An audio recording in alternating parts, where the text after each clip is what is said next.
friends and fellow Reds.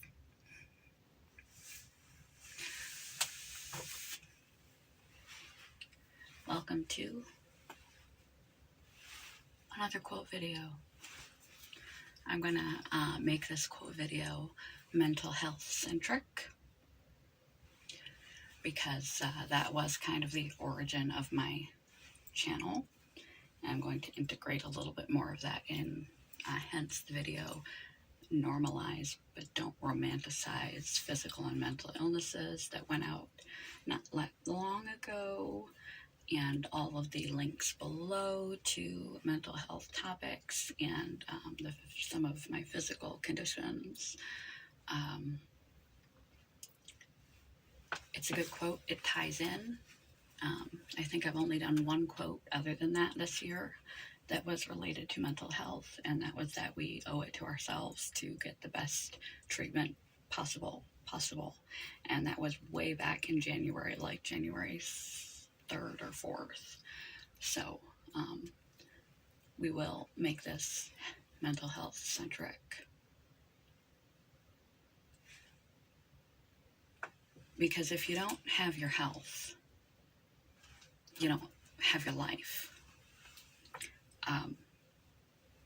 If you don't have control of your body,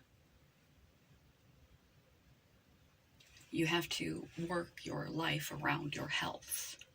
That's why it's so important to take that into consideration instead of always putting yourself last, thinking of the effort and immediate discomfort of exercise and other things, and think of the long-term gains of longevity. You don't want to be old and feeble. Age is just a number if you are able. There are people of all ages struggling with all sorts of conditions that are disabled, that still try their best to take the best care of themselves possible and have the best quality of health and self possible. But we that are able-bodied often take it for granted until we are not, and then we realize how important it was. Get in front of that. Don't take your health for granted. Your overall health is the core determinant of how enjoyable your life will be, how much control and say you will have over your life. Because if you can't control your body and your mind,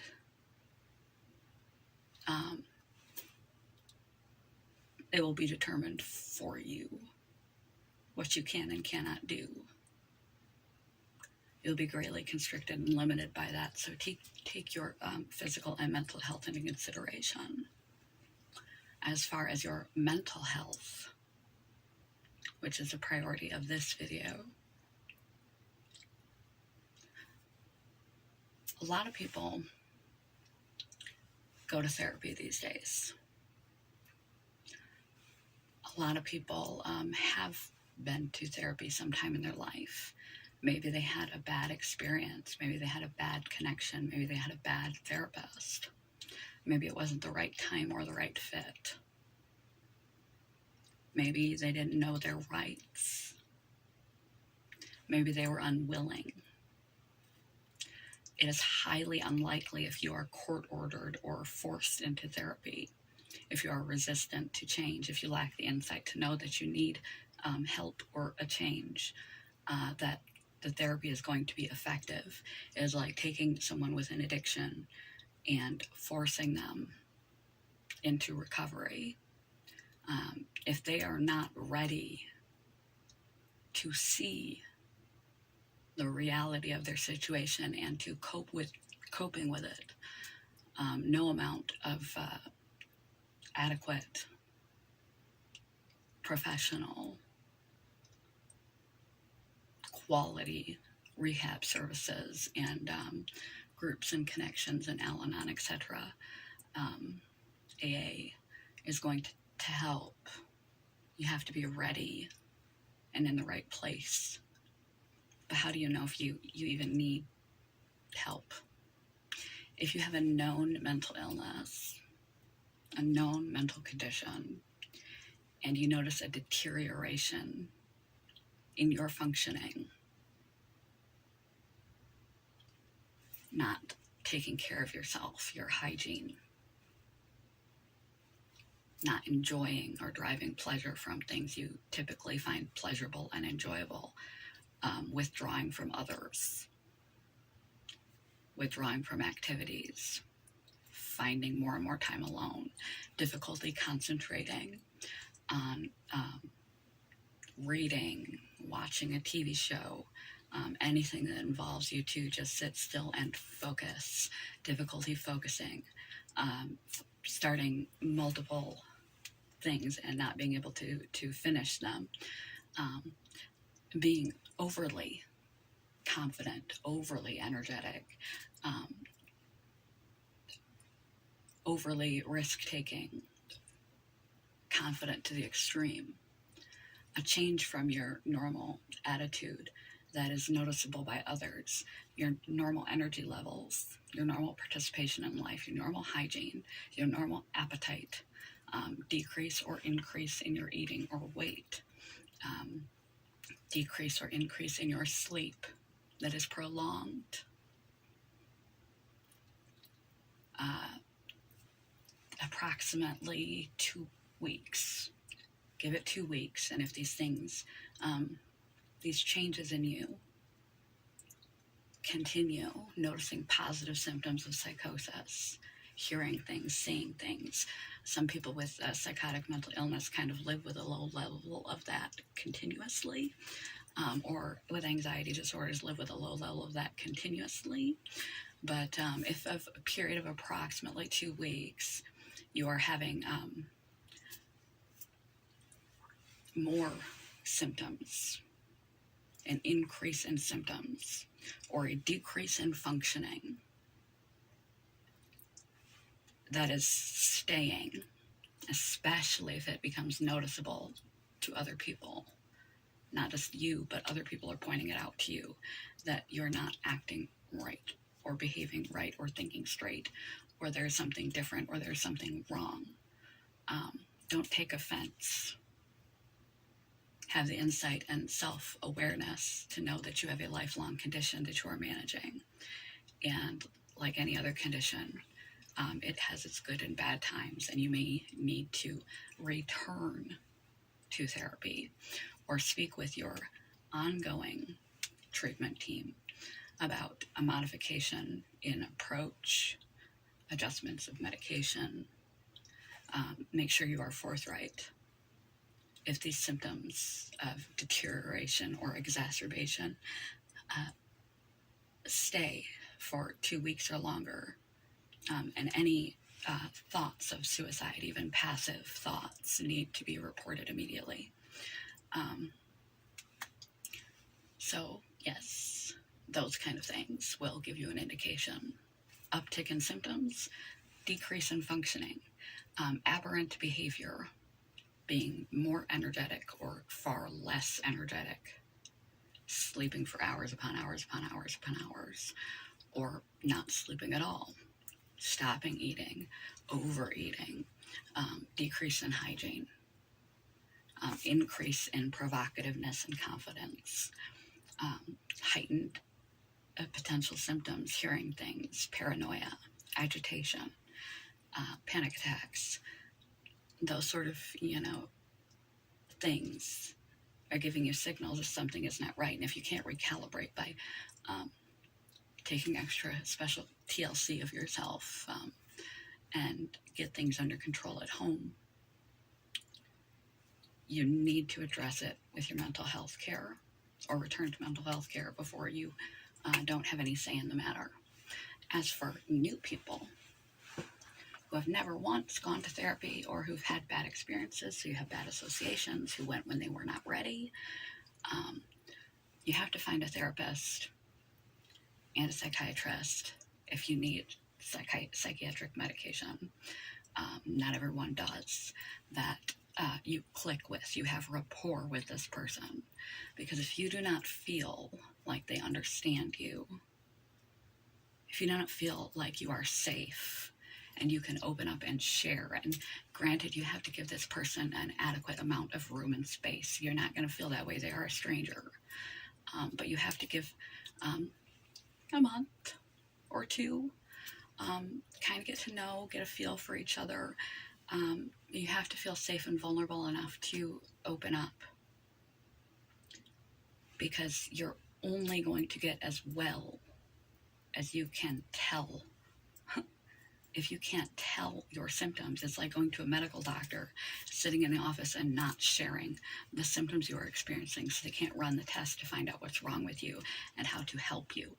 And when it comes to therapy, another misconception, especially of new people or people who've had bad experiences, is that a therapist is like a magician, and they can wave their magic wand over you, crack your brain open like a mechanic, and fix you.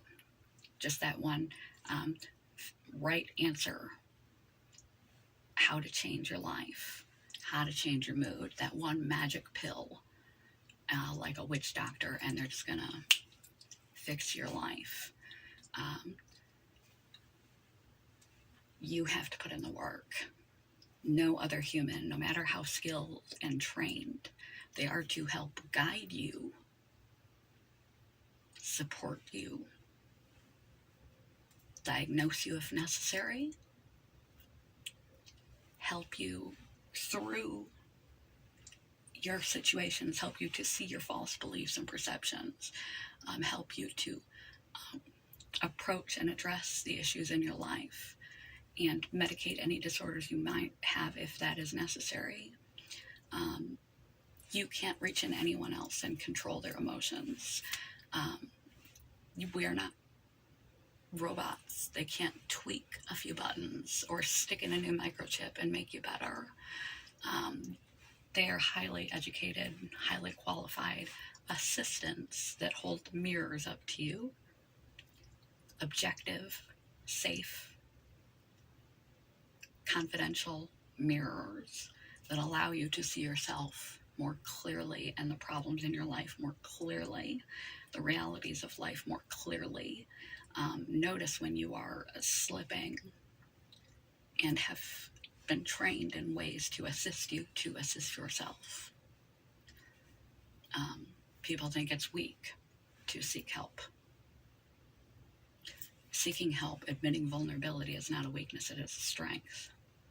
Remaining ill, however that shows up in your life and in yourself, psychiatrically, mental health-wise, leads you to behave in unbecoming, unhelpful, unhealthful ways. And how you show up in the world impacts those around you. It's not just you that your life and your mental welfare touches. It's everyone you come in contact with, your neighbors, your community, your work, your family, your friends, your spouse or partner, whoever is in your life is on the receiving end of how you show up. So if you can't do it for you, hopefully sometime you will do it for you, but if you can't do it for you and you need to do it, you need the support, do it for everyone else that has contact with you in life, because so you can show up the best possible you possible for everyone you touch. Vulnerability is strength, not a weakness. Men included. I brought up this little Google search of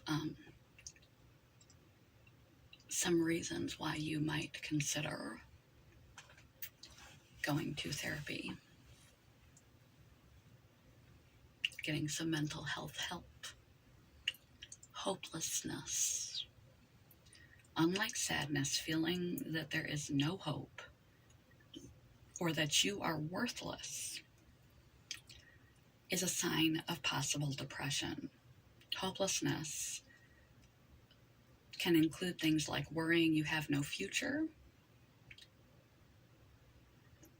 or that you'll never be happy, things will never work out. You may feel unmotivated to improve your situation, not out of any character defect, but if it is indeed depression, depression zaps your energy, your physical energy, especially bipolar depression, to the point where you can feel glued to the bed, and you don't have the energy to motivate you to do or change the situation, even if you know how, and you're blinded by the emotion of clinical depression, so you're not able to internally motivate yourself because you feel like it's pointless and hopeless. Constant worry. Worry is normal in small doses. Everyone does it. But if you're always worried that something bad will happen, it can prevent you from enjoying your life. If you worry most days for months, or you can't seem to stop worrying, it is a sign of potential anxiety disorder. Pay attention to the physical signs too, like stomach aches and headaches. It's normal. People worry from time to time. But constant rumination, repetitive, always catastrophizing the worst case scenario, nausea, cold sweats, panic attacks, palpitations, constantly thinking, fearful thoughts that keep you up at night, checking and rechecking things because you're afraid you might have left the stove on, so you have to drive back from work and be a half an hour late just to double check that all the buttons are off and that you locked your doors. Continual hand washing because you're afraid of germs. You become afraid to leave your house. Fear that interferes to the level it interferes with your ability to do your life or participate and appreciate in your life needs to be looked into. Too much or too little sleep. Kind of covered that in the interim. Same goes with people who've never sought therapy. If you find yourself on a very long string of oversleeping, 12, 14, 16 hours a day, you just lost all energy, can be a sign of clinical depression. Also, long-term insomnia can be a sign of mania or the beginnings of psychosis or anxiety disorders, post-traumatic stress disorder because you are afraid and you're flashing back. Various things can interrupt your sleep cycle, but if it is typical for you, then it's not a concern. It's when it becomes untypical, atypical, and lasting, and you can't kick it, is a sign you might need some mental health intervention. Irritability. Be aware if you find yourself feeling considerably, almost constantly irritable or impatient, especially if this mood is beginning to strain your relationships on the job, at home, with your family and friends. Consider whether you could use some support to work through what is really bothering you. There can be a lot of reasons why someone's temperament is irritable and angry. You may have been that way your whole life. You might have a personality disorder. You might have been traumatized and you need to address the root of the problem. It may be a sudden change, and you are overstressed, underslept, overwhelmed, depressed, manic, etc., and on edge, paranoia. The prodrome of a schizoaffective or schizophrenic episode can lead to agitation, irritability, so can mania in bipolar disorder. So sudden, dramatic, continuous irritability, volatile, harsh attitude change is to be noticed, and a lifelong volatile, angry, agitative, irritable. Angry attitude is to be noted as well. Loss of interest in activities. Said the same thing. If you start to decline from typical things that would bring you joy or pleasure, your hobbies, your activities, your friends,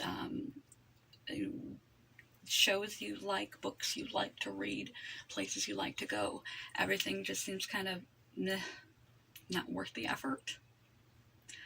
That's a sign you might need some help. Loss of productivity, struggling to focus, and your productivity plummets. You might be unmotivated, or negative thoughts may be distracting you, or you are just drained by the overwhelming situation. But if you're typically at a baseline, that's where you always kind of need to gauge the change from, and the necessity for assistance, not someone else's baseline. If you've always been kind of just a little productive, a free spirit, then it's not a problem. If you're typically rather productive or extremely productive, and then you just don't even care anymore, what's the point? And you can't think clearly enough, even if you have the motivation or energy left, to put right things in right orders to organize your day in a sensible fashion, organize yourself in a sensible fashion. You find yourself doing things that don't make any sense. You're very disorganized in your brain. You need to talk to someone.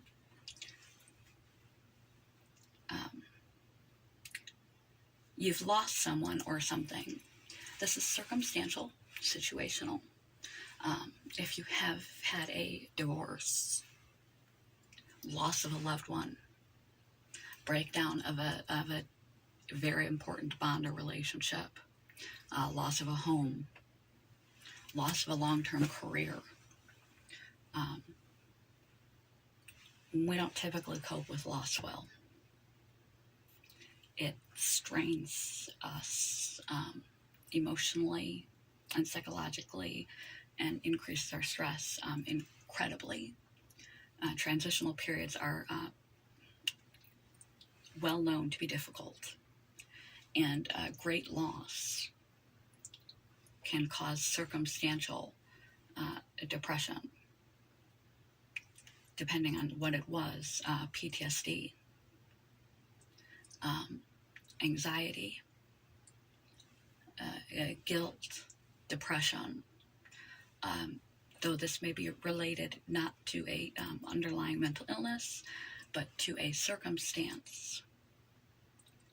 If it is interfering your coping capacity with this loss in your life, it's interfering with your capacity to live your life, to function in your life, you need to seek therapy and work your way through this issue in a helpful, safe place, so that you can come out the other side in one piece.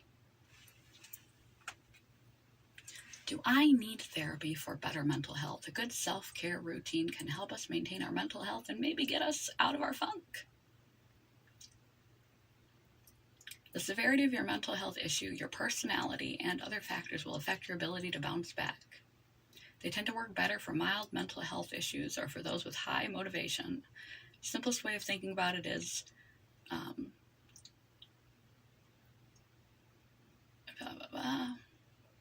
self-help can be effective for helping some people recover on their own without therapy, or restabilize their uptick or deterioration in their mental health pre-diagnosed symptoms without therapy. But if it's gone on to the point where it's beginning to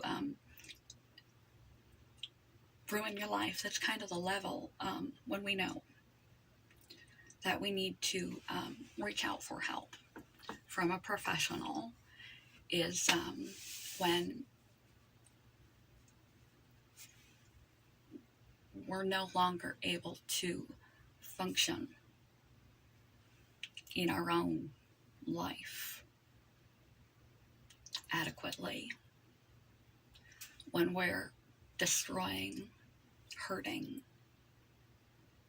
harming, disrupting the relationships in our life, on our job, across the board, when we derive no pleasure from life, feel we have no hope, that we are inherently flawed and it is unfixable, and we feel like giving up. Any thoughts of suicide, even passive, run, don't walk, to get yourself some help. Those are some of the reasons why you might consider getting some intervention, reintervention, about your mental health and going to see a therapist for the first time, or being sure to be open and honest with your therapist about changes so they can get in front of them. And when you start with a new therapist, make sure you build rapport. Someone you feel safe talking with, otherwise you won't get anything out of it. You have to feel safe and connected, that you can share there, or it's like going to a medical doctor where you don't tell them your symptoms, they cannot help you. You can always ask to be switched to a different therapist and try until you get one that is a good fit for you. Same with psychiatrists. If you are fortunate enough to have medical access, coverage, insurance, and you need the help, take full advantage of it. Having a stable mind, rule your mind or it will rule you, will dictate the quality of your life, the control you have over your own self in your life, and the quality of the lives of all those who touch you, come in contact with you over the course of your days. Quote of the day. This is indeed a quote video.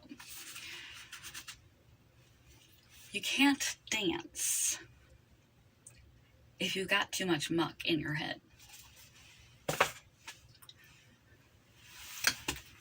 You can't dance if you got too much muck in your head. Whatever is happening in your life that is bringing you down, or whatever is happening in your mind, your mood, your behavior, your energy, your will,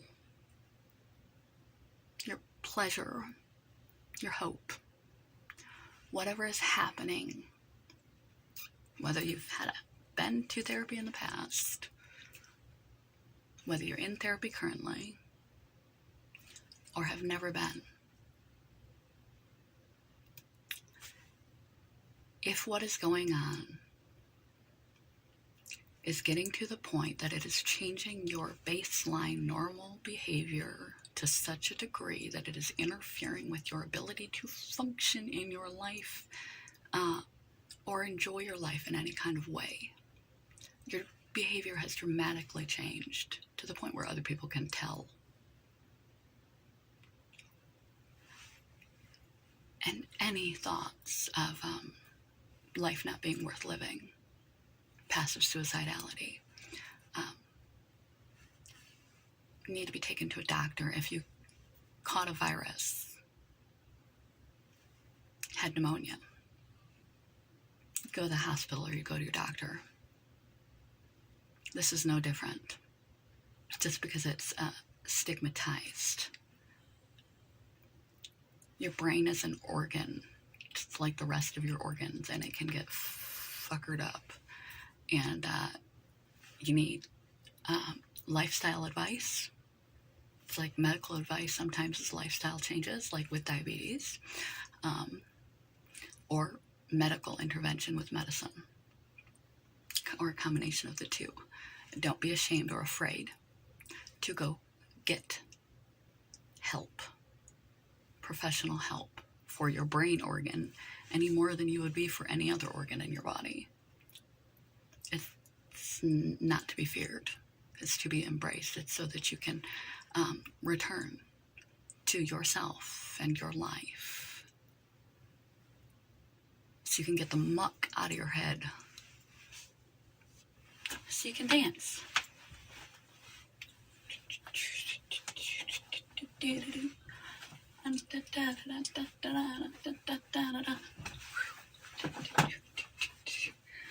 Okay, long video. I'm done. But at least there is a major point to this long one.